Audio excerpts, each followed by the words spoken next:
Todo estalló en el Parlamento de Reino Unido, cuando pusieron sobre la mesa las polémicas decisiones progres que priorizaron a hombres extremadamente delicados por sobre las mujeres. Como sabrás, recientemente en dicho país, se sentenció por unanimidad que legalmente, una mujer es quien nace biológicamente mujer. Desde hombres en cárceles femeninas, hasta agresores que exigen ser tratados como mujeres, este video expone los riesgos de esa ideología. En él también verás como un político le pregunta a una progre si los hombres tienen bolas, y ella responde desviando con un crimen. Irónicamente, uno que sus propias leyes han facilitado. Míralo, y dime qué opinas. For too many years, we've seen the heat dialed up on this debate by the party opposite, with no real action to protect women's spaces, while the use of mixed-sex wards increased under their watch, while an epidemic of violence against women and girls spread across the country, while women's health was neglected.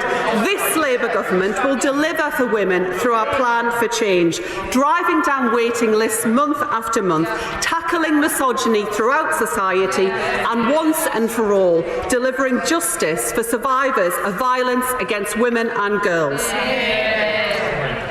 Madam Deputy Speaker, I know as well that many trans people will be worried in the wake of the Supreme Court ruling. So I want to provide reassurance here and now that trans people will continue to be protected. We will deliver a full trans-inclusive ban on conversion practices. We will work to equalise all existing strands of hate crime, and we will review adult gender identity services so that all trans people get the high-quality care that they deserve. The laws to protect trans people from discrimination and harassment will remain in place, and trans people will still be protected on the basis of gender reassignment, a protected characteristic written into Labour's Equality Act. Madam Deputy Speaker, this government will offer trans people the dignity that too often they were denied by the party opposite. Too often, a convenient punch bag. Too often, the butt of jokes made in this place by the party opposite, culminating rather shamefully in the previous Prime Minister standing at this dispatch box trying to score cheap laughs from his backbenchers at the expense of vulnerable people. Madam Deputy Speaker, I thank the Secretary of State for advance sight of her statement, even if it was mostly a shameless work of fiction. I could not believe my eyes or my ears this afternoon. In 2021, the Prime Minister said it is not right to say only women have a cervix. In 2022, he said it is the law that trans women are women. In 2023, he said, and I quote, 99% of women don't have a penis. I know what a woman is, and I always have. The people of this country know what a woman is.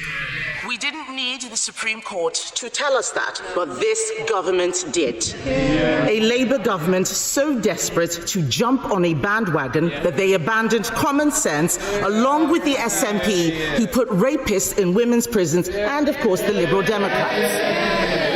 The Supreme Court ruling is a powerful victory for the determined women behind For Women Scotland, and for people all over the UK who know how important it is to give privacy and dignity to women and girls who need it.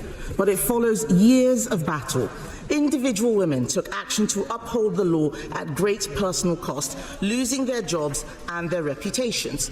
A few weeks ago, I met the Darlington nurses who have been forced to bring legal action after a male nurse started using their changing room. Even their union, the Royal College of Nursing, refused to represent them.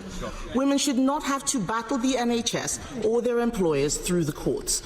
Why has it been such a battle? Because something as simple as biological reality became politicized and corrupted by activists pushing this ideology as foolish politicians cheered. Even The Secretary of State, who said that this is personal to her, stated just last year that men should access women's spaces. Whether it is female victims in our courts being forced to refer to their male sex attackers as she, or the NHS using confusing gender-neutral language, putting the health of women at risk, this is a serious matter. At every point, we have fought for women. We faced hostility from activist groups and those opposite. In 2020, when we rejected Labour's calls to introduce self-ID, or in 2021, when the then Home Secretary, the member for Whittam, ordered police forces to stop recording offences by trans women in female crime statistics. The current Culture Secretary said that crimes committed by men should be recorded how they wish, that those convicted of serious sexual offences should be held in jails that match their chosen gender. It was crazy then, and it is crazy now. Thank you, Madam Deputy Speaker. Now we've got confirmation from the Supreme Court what the definition of a woman is. Could the Secretary of State confirm that all public sector and private sector bodies will apply that definition with immediate effect? Secretary of State.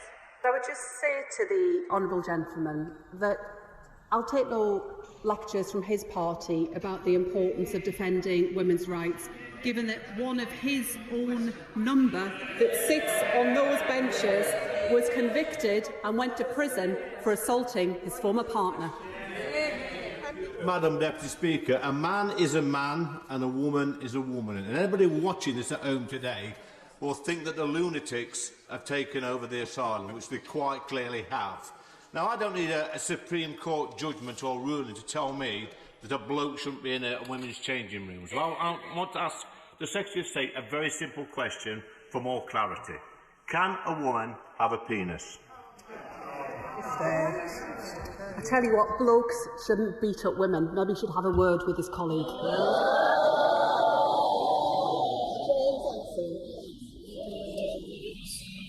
Es alarmante cómo ciertas políticas, impulsadas en nombre de la inclusión, están ignorando un hecho básico: permitir que hombres biológicos accedan a espacios femeninos por autopercepción de género conlleva riesgos reales. Numerosos casos documentados muestran cómo depredadores, y no me refiero a los yaucha, han aprovechado estas normas para hacer sus porquerías en baños, vestuarios o cárceles de mujeres. Lo paradójico es que quienes suelen denunciar la violencia masculina son los mismos que promueven leyes que facilitan su impunidad. Bajo este discurso, un hombre puede declararse mujer sin necesidad de transición médica o legal, acceder a espacios protegidos y, si comete un crimen, ser registrado como mujer en las estadísticas, distorsionando la realidad. Esto no es progreso, es un sistema que prioriza sentimientos sobre seguridad. Si realmente importara la protección femenina, no se sacrificarían sus derechos en el altar de la ideología. Las mujeres merecen espacios seguros basados en sexo biológico, no en identidades subjetivas. Cuando la ley ignora esta realidad, no está siendo inclusiva, está siendo cómplice.